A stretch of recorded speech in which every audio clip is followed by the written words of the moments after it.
নবী করিম সাল্লাল্লাহু আলাইহি সাল্লামের যে ন্যায় পরায়ণতা, সেই ন্যায় পরায়ণতার আলোকে আমরা দেশ পরিচালনার সর্বোচ্চ চেষ্টা করব। আমরা আই হ্যাভ এ প্ল্যান বাস্তবায়ন করতে সক্ষম হব।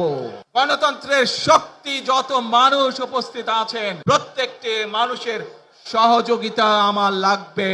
আসুন আমরা আল্লাহ রাব্বুল আলামিনের দরবারে হাত তুলে প্রার্থনা করি, আমরা জানো হে রব্বুল আলামিন, হে একমাত্র মালিক, হে একমাত্র পরওয়ারদিগার, হে একমাত্র রহমত দানকারী, হে একমাত্র সাহায্যকারী।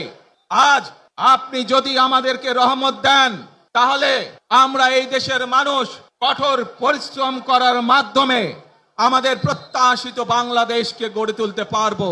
আজ যদি আল্লাহর রহমত এই দেশ এবং এই দেশের মানুষের পক্ষে থাকে, আল্লাহর সাহায্য, আল্লাহর দয়া এই দেশের মানুষের উপরে, এই দেশের উপরে থাকে, ইনশাআল্লাহ আমরা আমাদের প্রত্যাশিত বাংলাদেশ গড়ে তুলতে সক্ষম হব। আমরা সকলে মিলে প্রতিজ্ঞা করি, ইনশাআল্লাহ আগামী দিনে দেশ পরিচালনার দায়িত্বে যারা আসবে, আমরা সকলে নবী করিম সাল্লাল্লাহু আলাইহি সাল্লামের যে ন্যায় পরায়ণতা, সেই ন্যায় পরায়ণতার আলোকে আমরা দেশ পরিচালনার সর্বোচ্চ চেষ্টা করব।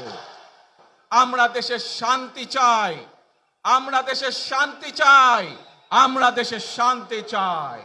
এই বাংলাদেশের মাটিতে দাঁড়িয়ে আপনাদের সকলের সামনে আমি বলতে চাই, বাংলাদেশ জাতীয়তাবাদী দলের একজন সদস্য হিসাবে আপনাদের সামনে আমি বলতে চাই, I have a plan for the people of my country, for my country.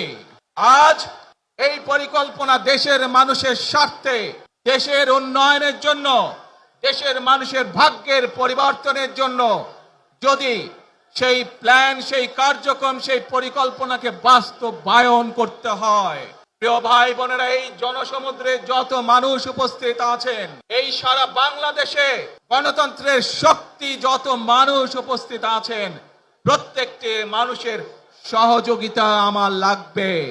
প্রত্যেকটি মানুষের সহযোগিতা আমাদের লাগবে। আপনারা যদি আমাদের পাশে থাকেন, আপনারা যদি আমাদেরকে সহযোগিতা করেন, ইনশাআল্লাহ আমরা আই হ্যাভ এ প্ল্যান বাস্তবায়ন করতে সক্ষম হব।